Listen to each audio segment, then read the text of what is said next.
ಎಲ್ಲರಿಗೂ ನಮಸ್ಕಾರ. Welcome to ಬಿಂದು ಸುನಿಲ್ ಲೈಫ್ ಸ್ಟೈಲ್ ಯೂಟ್ಯೂಬ್ ಚಾನಲ್ಗೆ.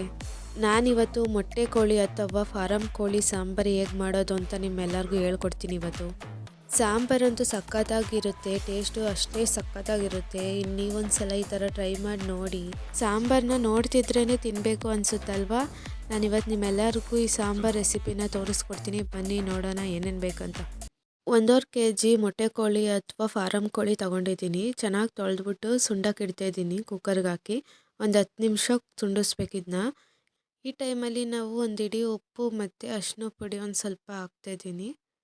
ಹಾಕಿ ಚೆನ್ನಾಗಿ ಸುಂಡಿಸ್ಬೇಕಿದ್ನ. ಒಂದ್ಸಲ ಕೈ ಆಡಿಬಿಟ್ಟು ಒಂದು 15 ನಿಮಿಷ ಹಾಗೆ ನೀರೆಲ್ಲ ಹಿಂಗಬೇಕು, ಆ ಥರ ಸುಂಡಿಸ್ಕೋಬೇಕು.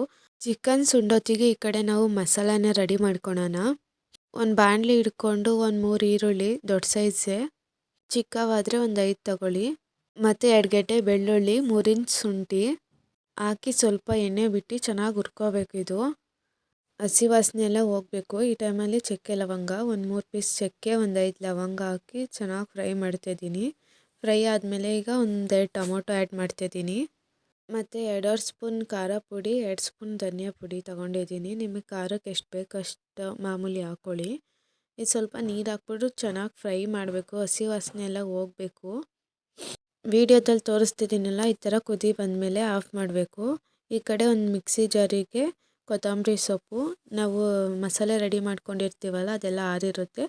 ಈಗ ಇದನ್ನ ಪೇಸ್ಟ್ ಮಾಡ್ಕೊವ್ರನ್ನ. ಎಷ್ಟು ಸಣ್ಣಕ್ಕೆ ಮಾಡ್ತೀರೋ ಅಷ್ಟು ಸಾಂಬಾರು ಟೇಸ್ಟಾಗಿ ಬರುತ್ತೆ. ಚಿಕನ್ ಸಾರಿಗೆಲ್ಲ ಮಸಾಲೆ ಸಣ್ಣಕ್ಕೆ ರುಬ್ಕೊಬರ್ಬೇಕು. ನಾನಿಲ್ಲಿ 1/4 ಭಾಗ ಕಾಯಿ ಹಾಕ್ತಿದ್ದೀನಿ. ಚಿಕನ್ ಸಾರಿಗೆಲ್ಲ ಕಾಯಿ ಒಂದು ಸ್ವಲ್ಪ ಕಮ್ಮಿ ಇದ್ದರೆ ಚೆನ್ನಾಗಿರುತ್ತೆ. ಇವಾಗ ನೋಡಿ ನಾನಿಲ್ಲಿ ಸಣ್ಣಕ್ಕೆ ರುಬ್ಕೊ ಬಂದಿದ್ದೀನಿ. ಈಗ ಚಿಕನ್ ಈ ಕಡೆ ಸುಣ್ತೈತೆ. ಇವಾಗ ಇದಕ್ಕೆ ಖಾರ ಆ್ಯಡ್ ಮಾಡೋಣ. ನಾನಿಲ್ಲಿ ಚಿಕನ್ ಸಾರು ಮಾಡಬೇಕಾದ್ರೆ ಯಾವುದೇ ರೀತಿ ಎಣ್ಣೆ ಬಳಸಲ್ಲ. ಚಿಕನಲ್ಲಿ ಎಣ್ಣೆ ಬಿಟ್ಕೊಳುತ್ತಲ್ಲ, ಅದಕ್ಕೆ ನಾನಿಲ್ಲೀಗ ನೀರು ಆ್ಯಡ್ ಮಾಡ್ತಾಯಿದ್ದೀನಿ. ನಿಮಗೆ ಸಾಂಬಾರು ಎಷ್ಟು ಬೇಕು ತಿಕ್ನೆಸ್ ನೋಡಿಕೊಂಡು ನೀವು ನೀರು ಆ್ಯಡ್ ಮಾಡ್ಬೋದು. ನಾನಿಲ್ಲಿ 1 ಲೀಟ್ರ್ ನೀರು ಆ್ಯಡ್ ಮಾಡ್ತಿದ್ದೀನಿ. ಚಿಕನ್ ಸಾರು ಸ್ವಲ್ಪ ತೆಳ್ಳಗಿದ್ರೆ ಚೆಂದ. ವಿಷಲ್ ಹೊಡಿಸ್ತೀವಲ್ಲ ಈಗ ಅದಕ್ಕೆ. ಇವಾಗ ಮೊಟ್ಟೆ ಆ್ಯಡ್ ಮಾಡ್ತಾಯಿದ್ದೀನಿ. ಲಿವರು ಮೊಟ್ಟೆ ಎಲ್ಲ ಸೈಡಿಗೆ ತೆಗ್ದು ಇಟ್ಕೊಂಡಿದ್ನಲ್ವ, ಅದನ್ನ ಹಾಕ್ತಾಯಿದ್ದೀನಿ ಇವಾಗ. ಈಗ ಸ್ವಲ್ಪ ಹೊತ್ತು ಕುದಿಯೋಕೆ ಬಿಡೋಣ. ಅಲ್ಲಿಗಂಟ ಕೈ ಆಡಿಸ್ಬಾರ್ದು. ಇವಾಗ ನೋಡಿ ಸಾರು ಟೇಸ್ಟ್ ಬೇಕಾದ್ರೆ ಇವಾಗ ನೋಡಿಕೊಂಡು ನಿಮಗೆ ಉಪ್ಪು ಖಾರ ಏನಾದ್ರು ಕಮ್ಮಿ ಅನಿಸಿದ್ರೆ ಈ ಟೈಮಲ್ಲಿ ಆ್ಯಡ್ ಮಾಡ್ಕೋಬೋದು. ಓಪನಲ್ಲಿ ಒಂದು 10 ನಿಮಿಷ ಕುದಿಸ್ಬಿಟ್ಟು ಆಮೇಲೆ ಲಿಡ್ನ ಕ್ಲೋಸ್ ಮಾಡ್ತೀನಿ. 2 ವಿಷಲ್ ಬಂದರೆ ಸಾಕಿದ್ದು ಸಾಂಬಾರು ರೆಡಿ ಆಗುತ್ತೆ. ಚಿಕನ್ ಸಾಂಬಾರು ಮಾಡೋಕ್ಕೆಲ್ಲ ಟೈಮ್ ಜಾಸ್ತಿ ಬೇಡ, ಒಂದು 15ರಿಂದ 20 ನಿಮಿಷ ಇದ್ದರೆ ಸಾಕು. ಇವಾಗ ವಿಷಲ್ಗೆ ಇಡ್ತಿದ್ದೀನಿ, ಒಂದು 2 ವಿಷಲ್ ಬರ್ಸ್ಬೇಕು. ವಿಡಿಯೋ ಇಷ್ಟ ಆಗಿದ್ರೆ ಲೈಕ್ ಮಾಡಿ, ಶೇರ್ ಮಾಡಿ, ಹಾಗೆ ಸಬ್ಸ್ಕ್ರೈಬ್ ಮಾಡಿ. ಇವಾಗ ವಿಷಲ್ ಎಲ್ಲ ಬಿಟ್ಟು ಕುಕ್ಕರ್ ಕೂಲ್ ಆಗೈತೆ. ಇವಾಗ ಲಿಡ್ ಓಪನ್ ಮಾಡ್ತಿದ್ದೀನಿ.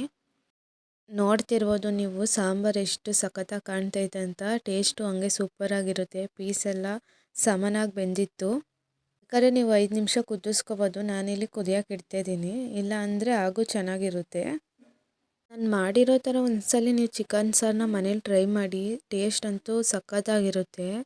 ನಮ್ಮ ಹಳ್ಳಿ ಕಡೆ ಚಿಕನ್ ಏನಾದ್ರು ತಂದರೆ ಯಾರ ಕಣ್ಣು ಬೀಳ್ದಿರಲಿ ಅಂತ ಈ ಥರ ಚಾಕು ಅಥವಾ ಕುಡ್ಲನ್ನ ಬಿಸಿ ಮಾಡಿ ಈ ಥರ ಸಾರಿಗೆ ಎಜ್ಜುತ್ತಾರೆ.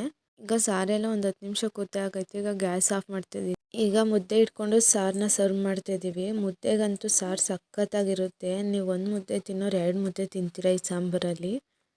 ನಿಮಗೂ ಈ ರೆಸಿಪಿ ಇಷ್ಟ ಆಗಿದ್ರೆ ಲೈಕ್ ಮಾಡಿ, ಶೇರ್ ಮಾಡಿ, ಹಾಗೆ ಸಬ್ಸ್ಕ್ರೈಬ್ ಮಾಡಿ. ಮತ್ತೆ ಇನ್ನೊಂದು ರೆಸಿಪಿಯೊಂದಿಗೆ ನಾನು ಸಿಗ್ತೀನಿ.